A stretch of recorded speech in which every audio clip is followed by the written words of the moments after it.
కీర్తి ఏమైంది madam? Full స్ట్రెస్లో ఉన్నాను madam. తెలుస్తుంది మొహం చూస్తుంటేనే. క్యాన్సర్ గట్రా వచ్చాయి కదా నాకు.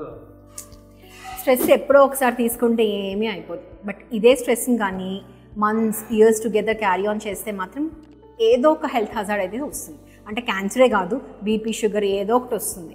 ఇది ఎందుకో తెలుసా? స్ట్రెస్ వల్ల మన బాడీలో ఏమవుతుందంటే ఇన్ఫ్లమేషన్, ఆక్సిడేటివ్ స్ట్రెస్ అది ఎక్కువ అయిపోతుంది.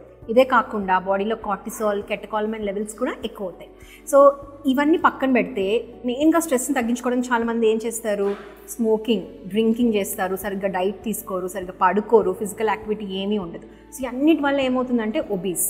సో ఒబేసిటీ ఎక్కువైపోవడం వల్ల కూడా క్యాన్సర్ రిస్క్, ఇంకా అదర్ డిసీజెస్ అనమాట, అంటే బీపీ, షుగర్ ఇవన్నీ కూడా రిస్క్ పెరిగిపోతుంది.